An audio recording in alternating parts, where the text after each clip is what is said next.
कर्णप्रयाग में स्थानीय होटल व्यवसायियों के साथ यात्रियों के जो झड़प हुई उसके बारे में तो आप लोग सब जानते ही हैं। कल आईजी गढ़वाल का एक स्टेटमेंट मैंने देखा, सुना, और उसमें वो कह रहे हैं कि तीर्थ यात्री के पिता की ओर से जो एफआईआर दर्ज की गई, इस केस को हम हरिद्वार शिफ्ट कर रहे हैं। ये तो ठीक है, अगर कोई फरियादी अपनी एफआईआर के आधार पर इन्वेस्टिगेशन कहीं दूसरी जगह चलाना चाह रहा है, तो वहां से चलाना चाह रहा है, तो ये ठीक है, कोई बात नहीं है। पर आईजी गढ़वाल ने एक बात और कही कि ये दोनों केस जो कि इससे पहले उस घटना में प्रभावित हैं, घायल हैं स्थानीय व्यवसायी, उनका भी केस हम हरिद्वार शिफ्ट कर रहे हैं। मैं ये बात समझ नहीं पाया हूं।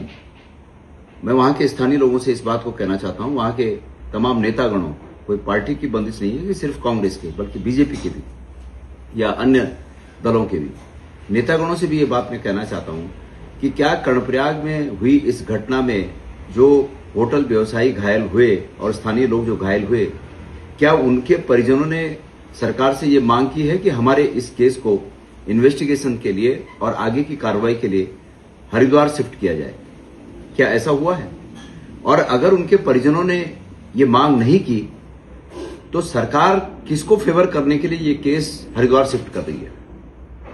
मैंने कल एक बात कही थी कि माननीय मुख्यमंत्री जी को उत्तराखंड के लोगों के साथ दिखना चाहिए, जो दिख नहीं रहा है।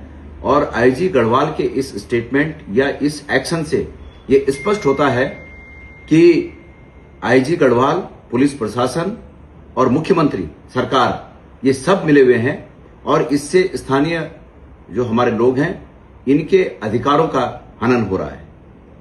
मैं चाहता हूं कि सरकार स्पष्ट करे कि क्या स्थानीय लोगों ने मांग की कि हमारे केस को हरिद्वार शिफ्ट किया जाए। मेरी उनसे कोई ऐसी बात हुई नहीं है, लेकिन निश्चित रूप में मैं ये मानता हूं कि ऐसा किसी ने नहीं कहा होगा कि हमारे गांव से केस को जो है हमारे नजदीक से, हमारे जिले से और केस को दूसरे जिले में शिफ्ट किया जाए इन्वेस्टिगेशन के लिए। ऐसा नहीं हो सकता है। तो आखिर मुख्यमंत्री या शासन प्रशासन या प्रदेश की सरकार किसके हित में, किसके भलाई के लिए, किसको फेवर करने के लिए इस केस को वहां शिफ्ट कर रही है, ये जानने की इच्छा है। इसलिए मेरा ये कहना है कि सभी राजनीतिक दलों के वहां स्थानीय नेता इस मुद्दे पर एक हों। अगर एक नहीं हुए तो ये सरकार इसी तरह हमारे हितों के साथ खिलवाड़ करती रहेगी। मैं उम्मीद करता हूं, मैंने अपने साथियों को भी आज वहां कहा है कि इस बारे में वो लोग भी, जो स्थानीय लोग जो पीड़ित हुए इस घटना से, उनसे बात करें और उनकी इच्छा पता करें कि वो क्या चाहते हैं इसमें। मैं उम्मीद करता हूं कि हमारे लोग इस पर ध्यान देंगे।